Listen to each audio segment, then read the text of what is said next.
2000년 전에 어린아이들의 인권은 사실 없었어요. 그래서 우리가 알다시피 오병여로 5,000명을 먹였다라고 말씀하고 있지 않습니까? 거기서 5,000명이라고 할 때는 거기에는 어린아이 숫자가 포함되지 않았습니다. 어른들, 남자만 5,000명이 이제 오병여로 먹었다, 그렇게 숫자가 계산되고, 물론 거기에는 부인들도 있었고 아이들도 있었는데 계산되지 않았다라고 하는 사실입니다. 또 아시다시피 예수님께서 복음을 전하실 때 엄마들은 아이들을 데리고 예수님께 축복받으러 데리고 나옵니다. 그때 제자들이 막 나서서 막았어요. 이 어린아이들을 왜 어떻게 이 귀한 장소에 데려오느냐, 그래서 부모님을 야단을 쳤습니다.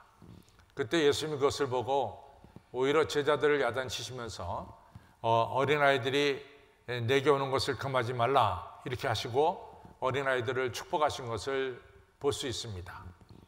이처럼 예수님은 어린아이를 소중하게 여기셨어요. 그러나 예수님이 살던 로마 시대는 전혀 그러하지를 못했습니다. 아시다시피 로마 시대에는 이 아버지가 아기를 8일 동안 이 아이를 키울 것인가 키우지 말을 것인가를 결정할 수 있는 8일간의 기간을 법적으로 이같이 허락을 받았습니다.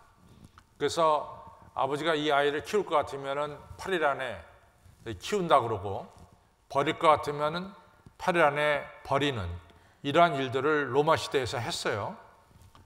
hillarion이라고 하는 유명한 로마의 정치가인데, 이 사람이 이제 전쟁 때문에 타지에 있을 때 아내가 아기를 이제 낳게 됐습니다. 그러면서 남편에게 연락을 했는데, 그때 남편이 hillarion이 뭐라고 말하냐면은, 당신이 산에 아이를 낳으면은 데리고 키우고 만약에 여자아이를 낳으면은 버리십시오, 이렇게 편지 썼어요. 그러니까 그 당시에 얼마나 심각하게 아이들이 버려졌나를 알 수 있습니다. 여러분들 또 세네카 하면은 로마를 얘기할 때 세네카를 빼놓고 얘기할 수 없죠. 유명한 철학자죠. 세네카는 이런 말까지 합니다. 산의 아이가 태어나서 약하고 병들면 우리는 버린다, 이런 이야기를 했어요. 이 정도로 로마 시대에는 부모들이 어린아이들을 갖다가 너무 쉽게 버렸죠. 그런데 우리 예수님께서는 어린아이처럼 되지 않으면 천국에 들어가지 못한다, 이 말씀 하셨단 말이죠. 그래서 이러한 예수님의 말씀을 따라서 예수님을 본받으려고 애쓴 그러한 초대교회 성도들은 우리도 예수님처럼 어린아이들을 소중하게 여겨야 되겠다, 그렇게 생각하고 실천을 했어요. 그 실천한 것 중에 하나가 뭐냐면은, 어린아이들이 길거리에 버려지는 이 아이들을 데려다가 키웠습니다. 그래서 고아원의 시작은 교회에서 시작된 거예요. 로마에서 수많은 아이들이 버려질 때 그 아이를 걷어다가 초대교회가 열심히 키웠습니다. 근데 이 초대교회가 이 아이를 키운 이 일은 로마를 변화시키는 큰 원동력이 됐습니다.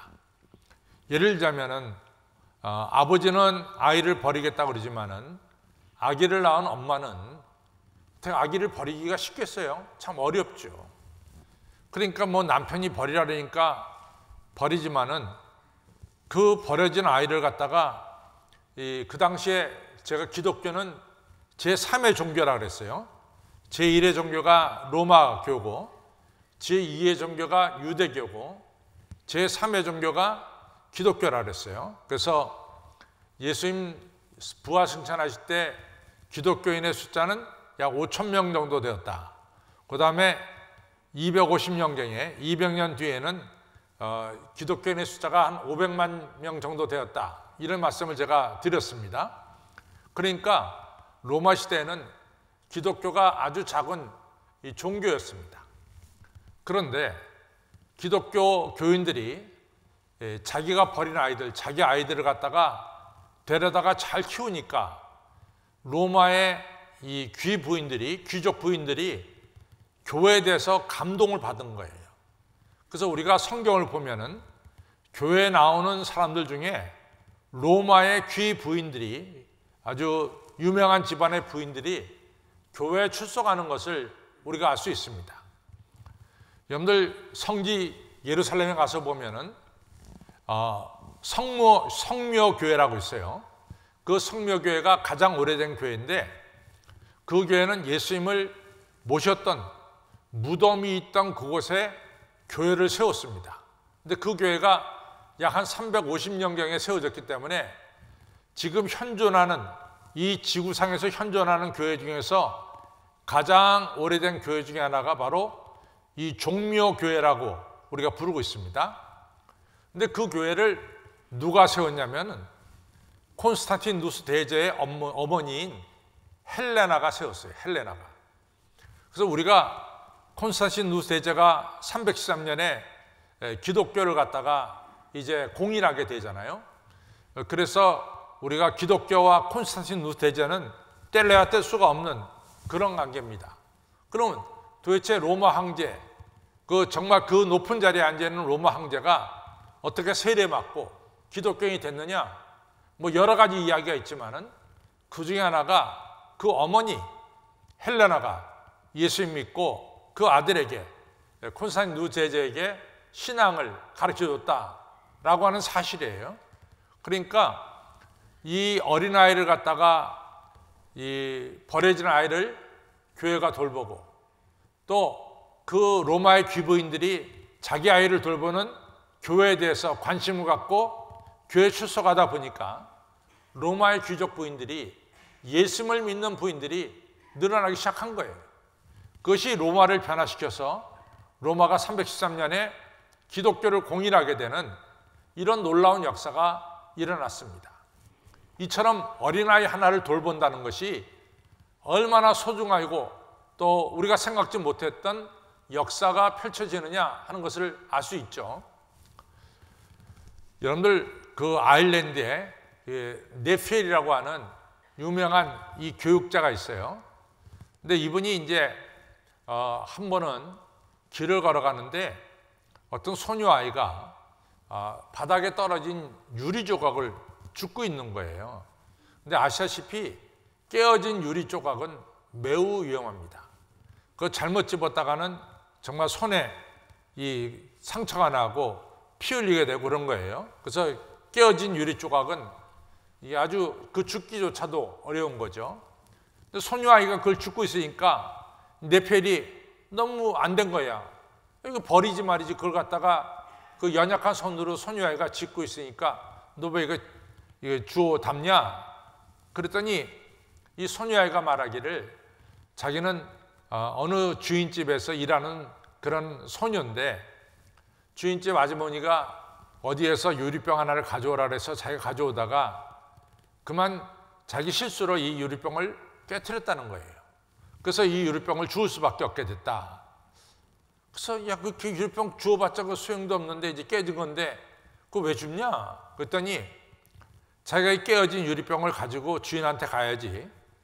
만약에 그렇지 않고 제가 도중에서 유리병 깨트렸습니다 라고 말하면은 주인은 그것을 고지 믿지 않고 이 아이가 유리병을 훔친 걸로 한다는 거예요.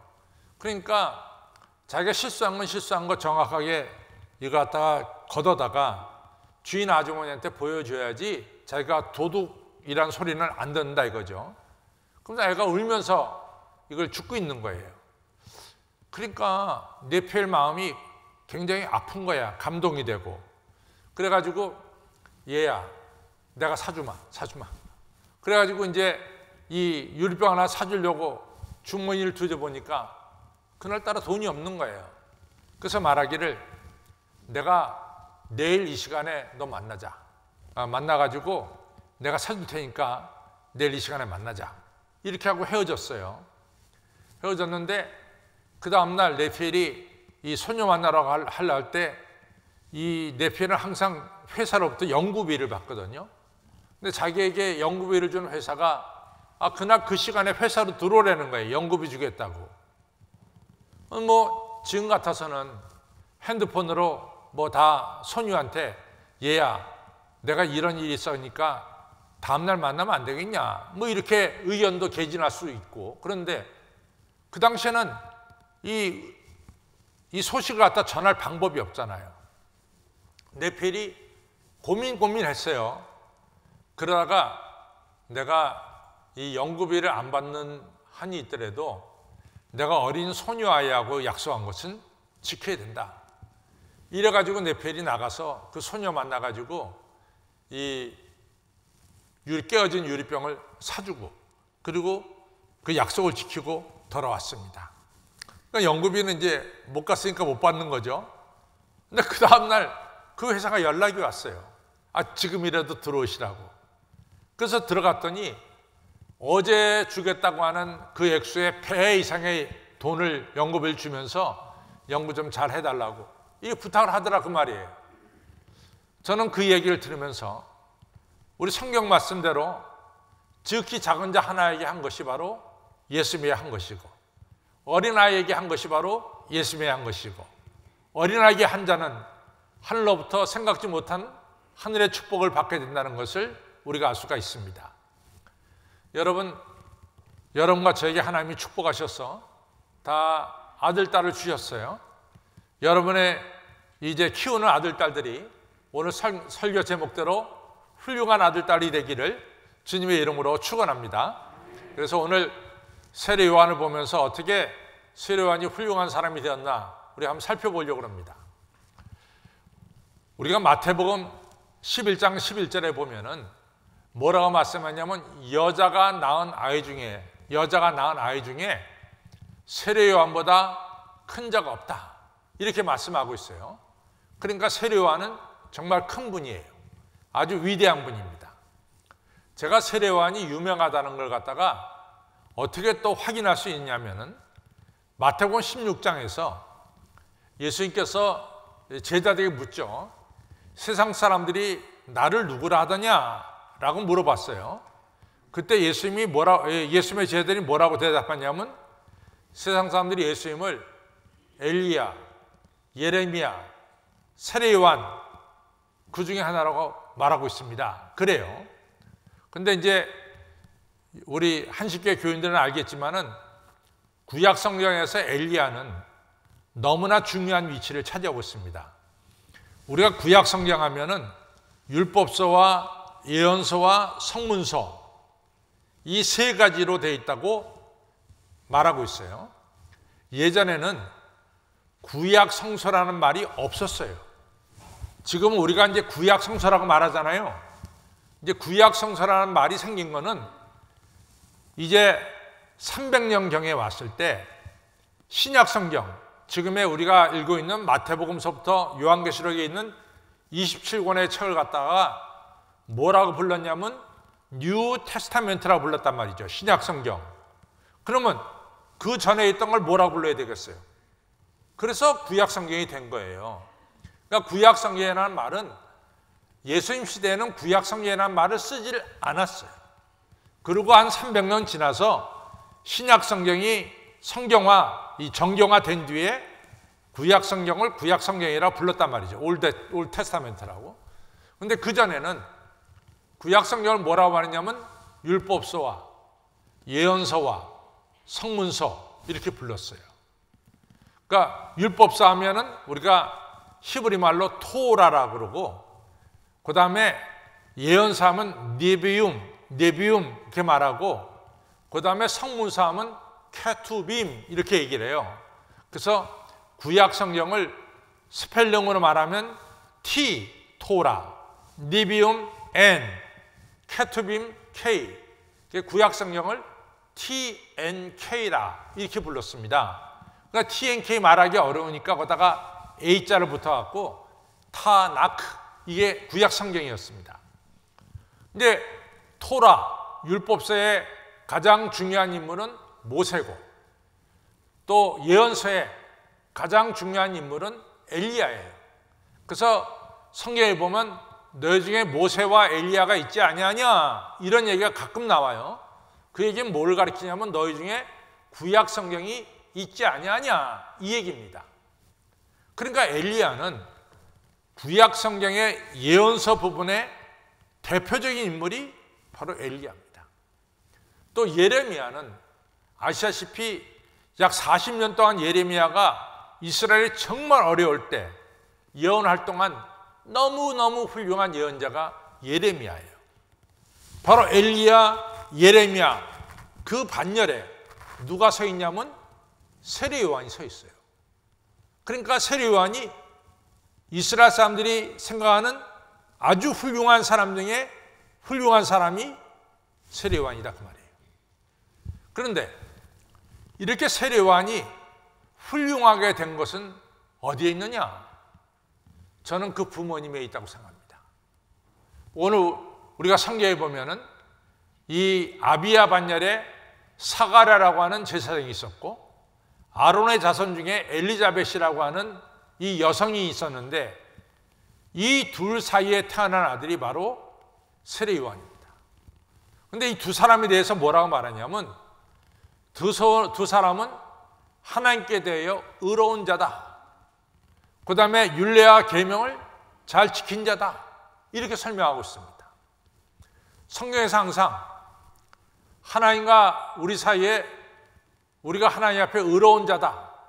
이렇게 말할 때는 그 내용이 무슨 내용이냐면 하나님과 나 사이에 올바른 관계가 형성됐다는 거예요. 항상 의롭다는 것은 올바른 관계, 하나님과의 나의 관계가 깨어지지 않고 그 관계가 아주 올바른 관계에 있다. 이걸 다른 표현으로 말해서 의로운 관계에 있다. 이렇게 말하고 있어요.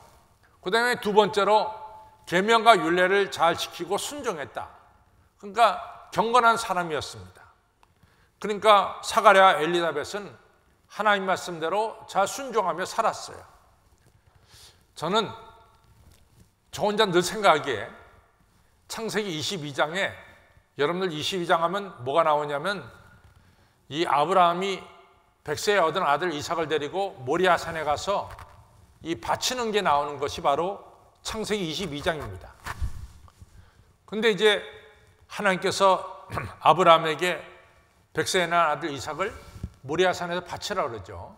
그러니까 아브라함이 순종해서 새벽 일찍이 그 아들 데리고 모리아산으로 올라갑니다. 그때 이삭의 나이가 몇 살이 됐을까? 저는 생각이 한 20대 20살은 넘었다 이렇게 생각이 듭니다. 20살 넘은 아들을 이제 데리고 번제라 그런 것은 뭐냐면 우리의 몸을 각을 뜬다 그래요. 뚝뚝뚝뚝 잘라요. 잘라가지고 불에 태우는 게 번제입니다. 그러니까 하나님이 이삭을 번제물로 드리라 한 얘기는 이삭을 죽여서 바치라는 얘기예요. 하나님께서 명령한 것이.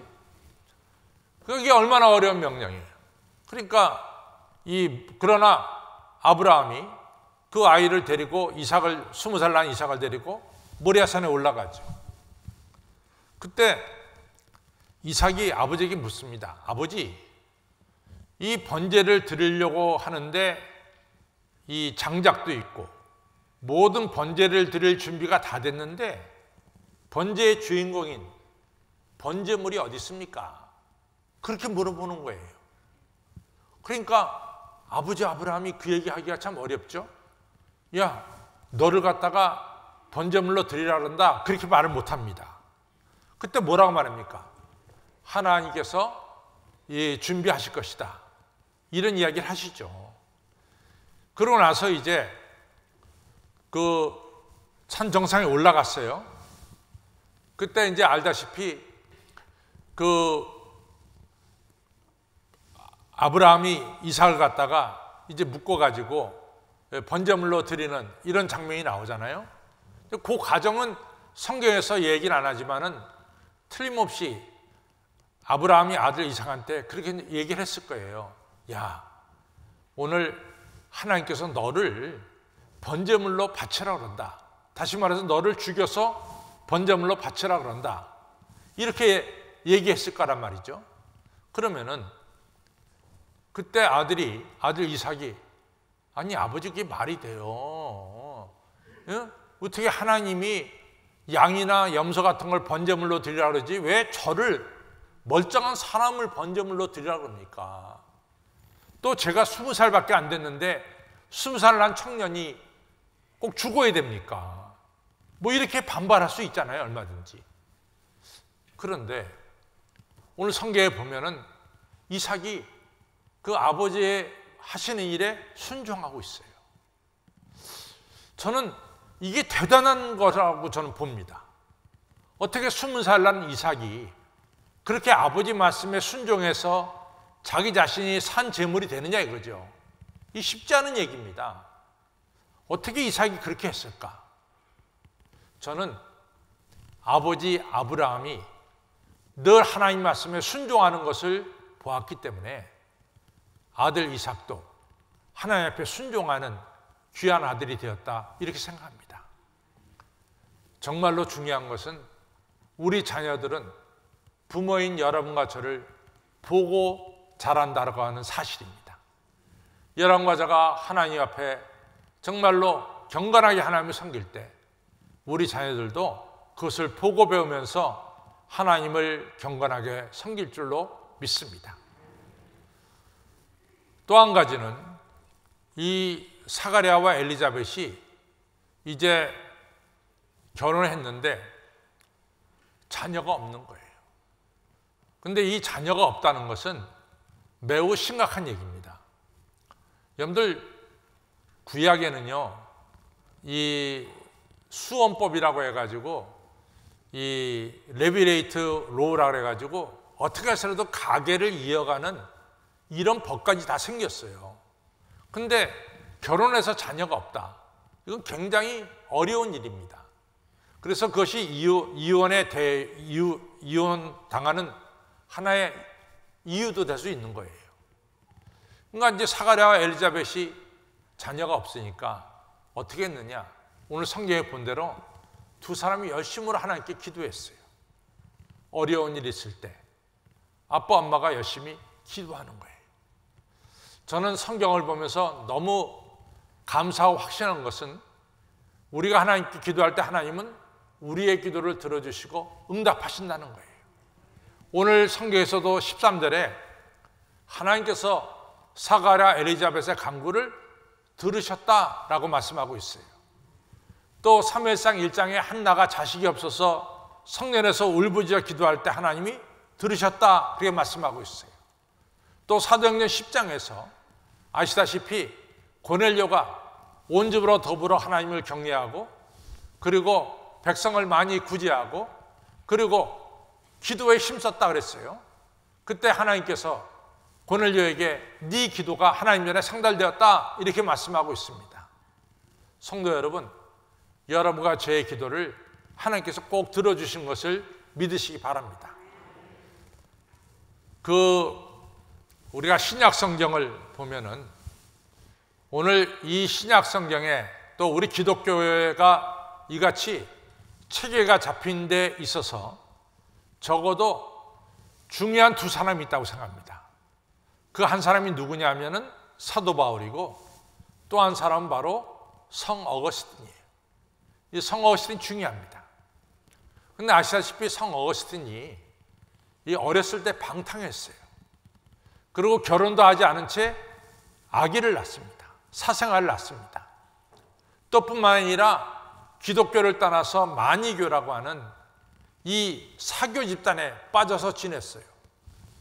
그러니까 어머니 모니카가 자식을 위해서 얼마나 가슴이 아프겠어요. 이 자식이 바르게 가야 되는데 사교에 빠지고 있고, 그러니까 어머니 모니카가 너무 가슴이 아픈 거예요. 그러니까 어머니 모니카가 자식을 위해서 날마다 기도의 제단을 쌓습니다. 그러기를 10년을 쌓았어요. 그런데도 성 어거스틴이 계속해서 이 마니교에 빠져 있는 거예요. 그래서 할 수 없이 어머니 모니카가 암브로스 감독이라고 목사님이시죠. 지금의 목사님이라고 할 수 있죠. 암브로스 목사님한테 찾아갔어요. 감독님, 내가 내 아이를 위해서 이 어거스틴을 위해서 내가 계속해서 10년 넘게 기도하고 있는데 우리 아이가 아직까지도 사교에 빠져 있습니다. 어떻게 하면 좋겠습니까? 그때 암브로스 감독이 유명한 이야기를 합니다. 기도하는 자식은 망하는 법이 없다. 여러분 가자가 자식을 위해서 기도할 때 절대로 그 자녀는 망하지 않는다, 이런 말씀이에요. 저 따라서 기도하는 자식은 절대 망하지 않는다. 사가랴와 엘리자벳 부부는 첫째 하나님과 올바른 관계에 있었어요. 두 번째로는 정말로 하나님 말씀대로 순종하며 사는 경건한 부부였습니다. 그리고 어려운 일 있을 때 기도하는 그런 부부였어요. 그 스라에 태어난 바로 세례 요한은 훌륭한 세례 요한이 된 거예요.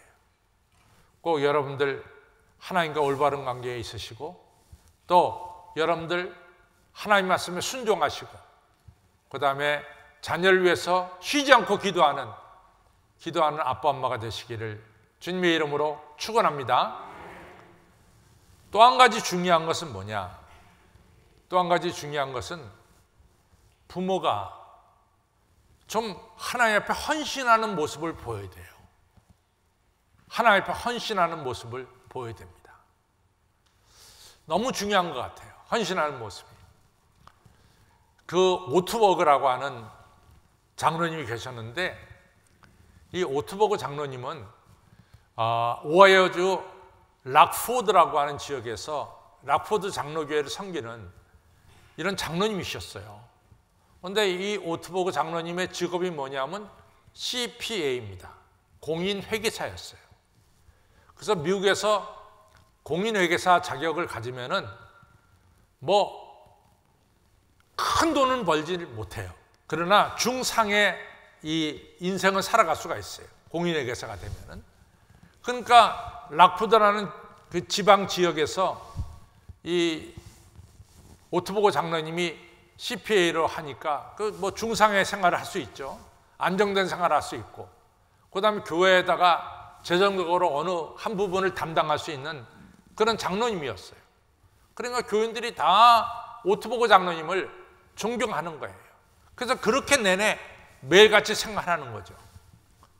그런데 어느 날 느닷없이 목사님 설교하실 때 여러분들의 신앙생활에 맨날 쳇바퀴 돌듯이 그렇게만 돌겠습니까? 뭔가 하나님 위해서 결단하고 헌신하지 않겠습니까? 우리의 생활 속에 좀 헌신하는 이러한 결단이 있어야 되지 않습니까? 이런 설교를 하신 거예요. 근데 그 설교를 보통 때 주일처럼 한쪽 귀로 듣고 흘려버리면 되는, 이렇게 지나가는 경우가 많은데, 그 설교가 그날 오트버그 장로님한테 비수처럼 자기 마음에 새겨진 거예요. 오트버그야, 너 맨날 쳇바퀴 돌듯이 돌겠냐? 너 주님을 위해서 좀 더 헌신하지 않겠냐? 이렇게 들린 거예요. 고민합니다. 근데 그렇다고 해서 자기가 헌신하려고 하니까 뭔가 생활의 리듬이 다 깨져. 그리고 지금의 생활을 유지할 수가 없어요. 그게 두려운 거예요. 그리고 이제 지나가고 있는데, 하루는 저녁을 먹는데 자기 아내가, 여보, 우리가 하나님 앞에 죄 짓고 있지 않아? 우리 너무 하나님 앞에 미안한 거 아니야? 맨날 똑같은 생활만 하고 뭔가 주의 영광을 위해서 우리가 헌신하는 게 없지 않아? 이러면서 아내가 오트버그 장로님한테 얘기하는 거예요. 그러니까 이 오트버그 장로님이 그제서야 결단합니다. 그래, 우리가 이러한 생활을 좀 다르게 좀 생활하자. 이래가지고 오트버그 장로님이 CPA 직업을 그만두고 캘리포니아 멕시코하고 국경지대에 샌디에고에 있습니다. 그 샌디에고로 이주를 해가지고 거기서 조그만 신학교를 나와가지고 그 다음에 조그만 교회를 돌보는 그런 목회자가 됐어요. 그러니까 경제적으로는 굉장히 어렵죠. 그런데 아들들도 그 전에 오하이오 살 때는 경제적으로 넉넉하게 살았지만은 아버지가 작은 교회 목회를 하니까 그 교회를 섬기는 거예요, 같이. 경제적으로는 좀 어려웠습니다. 그러나 그 과정에 늘 기쁨이 넘쳤어요. 그 아들 중에 하나가 존 오트버그인데, 이 존 오트버그가 아버지 따라서 신학을 하고 목사가 된 뒤에 산호세에 가보면은 맨로팍이라고 하는 아주 중요한 지역이 있습니다. 맨로팍 장로교회 목사님이 되셨어요. 맨로팍 교회가 미국 교인들이 10,000명이 넘게 모이는 교회예요. 엄청나게 큰 교회죠. 그래서 이 존 오트버그가 얼마나 유명한 목사가 된지 모릅니다. 저는 존 오트버그 목사가 유명한 목사가 된 그 배경에는 아버지의 헌신이 있었다. 한번 이런 생각을 해보세요. 만약에 아브라함이 갈대아 우리에 그냥 머물러 있었고 하나님이 원하시는 가나안 땅으로 옮기지 않았다면 오늘 여러분과 저는 이삭을 알까요? 그 아들? 몰라요. 그 손자 야곱을 알까요? 우리 모릅니다. 그 증손자 요셉을 알까요? 모릅니다. 아브라함이 갈대아 우르를 떠나서 하나님이 지시하시는 가나안 땅으로 가는 결단을 통해서 그 집안이 축복받는 집안, 이 믿음의 족장 집안으로 바뀌는 역사가 일어났습니다. 여러분, 우리의 신앙생활 속에는 이러한 결단과 헌신이 필요합니다. 여러분들 그 사사 기드온이 있잖아요. 이 사사 기드온이 이같이 부름받을 때 하나님 저는 약한 자인데 왜 큰 용사라 부릅니까? 그렇지만 하나님 불러서 사사 기드온을 세웠어요. 그때 하나님이 기드온한테 이런 얘기 하십니다. 야, 니네 아버지 바알 우상 만들고 아세라 목상 세우지? 너 하나님 일 하기 전에 먼저 너희 집안에 있는 바알상 깨트리고 아세라상 찍어버려라. 이런 명령을 받았어요. 근데 그 자기네 집에 있는 바알상과 아세라 목상은 그 마을 사람들이 수호신처럼 여겼어요. 수호신처럼. 근데 기드온이 하나님 명령을 받고 밤에 이 바알상은 돌로 됐습니다. 그거 깨트리고 또 아세라상은 나무로 됐어요. 그거 찍어버렸어요. 그 다음날 아침에 마을에서 난리가 났어요. 누가 도대체 우리 마을의 수호신을 갖다가 깨트려버렸냐 말이야. 누구냐 말이야. 나와라 말이야. 그때 나온 게 기드온이에요. 기드온 사람들이 기드온 저거 우리 마을의 수호신을 깨트렸으니까 저거 죽여야 된다. 그렇게 됐어요. 그때 이 바알상을 직접 만들고 아세라 목상을 직접 이 세운 아버지가 나서서 말합니다. 여러분들이 생각한 것처럼 바알과 아세라는 신이라고 말하지 않습니까? 신을 깨트리고 신을 찍은 그 사람을 신이 알아서 처리할 게 아닙니까? 그러니까 여러분들은 가만히 계시고 신이 알아서 처리하도록 내버려 둡시다. 이러면서 자기 아들을 보호한 거예요. 그냥 놔뒀다가는 자기 아들 큰일 날 뻔했죠. 아버지는 자기가 만든 바알상 아세라 목상이 깨져도 자기 아들을 지키느라고 그걸 보호했어요. 저는 이러한 아버지의 이 헌신과 결단을 통해서 기드온이 미디안 족속을 물리치는 훌륭한 장수로 나갈 수 있었다고 생각합니다. 성도 여러분, 여러분과 저는 똑같은 쳇바퀴만 도는 생활이 아니라 주님을 위해서 좀 더 헌신하고 결단하는 이러한 훌륭한 부모님들이 되시길 바랍니다. 훌륭한 아브라함이 있기 때문에 훌륭한 아들 이삭이 있는 거예요. 세 번째로는 여러분과 저의 자녀는 하나님 주신 선물입니다. 제가 이제 93년도에 한국에 나왔는데 한국에 나오기 전에 저한테 정말로 좋은 경험을 한 게 있습니다. 그것은 뭐냐면 내가 장례식 때 가끔 얘기하는데 이 그릭 오르토독스, 그릭 정교의 장례식에 제가 한번 참여한 적이 있어요. 근데 그 그릭 장례식에 어떤 장례식이냐면은 글쎄 20살 난 청년이 물에 빠져 죽었어요. 그래서 이 장례식을 치르는 거예요. 그런데 여러분들 외국 장례식에 가서 보면 알지만은 외국 장례식은 담임 목사님이 다 하긴 하지만은 그 추모사 부분이 있어요. 근데 그 추모사 부분은 고인하고 아주 가까운 사람이 해야 됩니다. 그런데 그 그릭 장례식에 추모사는 누가 했냐면 그 20살 난 아들의 아버지가 하게 됐어요. 저는 그 아버지의 연설을, 그 아버지가 한 말씀이 지금도 마음에 생생합니다. 우리 같으면은 하나님 해도 너무하신 거 아닙니까? 어떻게 20살 난 아들을 데려가세요? 나를 데려가야지. 이러면서 따졌을 거예요. 그런데 이 20살 난 아버지는 뭐라고 말하냐면은